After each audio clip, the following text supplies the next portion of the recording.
A common search online is how to fix a marriage. Here in America, the reality is that 50% of marriages end in divorce.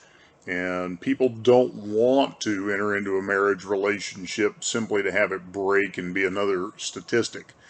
And so the key to making sure that you can fix a broken marriage is you have to first of all identify what the problem is. How did you get from being madly in love to the place where you can't stand each other and now you're talking about divorce?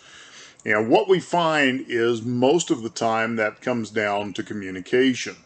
Now, the pressure point may be finances, it may be in laws, children, sex. There's lots of things that can create pressure within the marriage, but at the end of the day, it often comes down to how a couple communicates.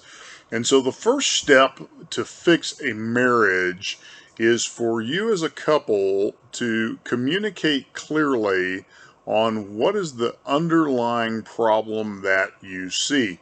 And when you do that, it's not pointing a finger at your partner. One of the things you have to remember to fix a marriage is you're going to have to do this as a team and not as adversaries.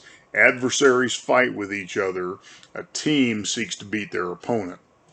And in your case, the opponent is whatever the situation is that has pushed you and your spouse apart.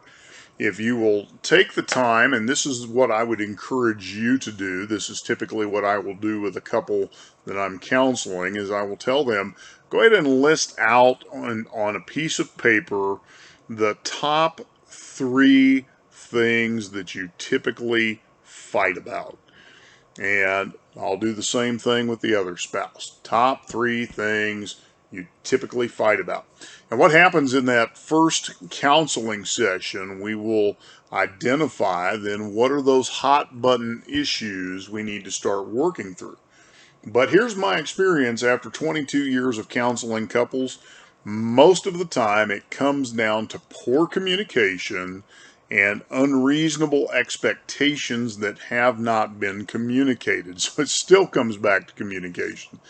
So, what you want to do though is again, find a place to start from. You're not going to be able to fix it all at once, but start working on one thing at a time. If you need some additional resources, download our free marriage rescue guide at hopeformymarriage.com. Talk to you soon.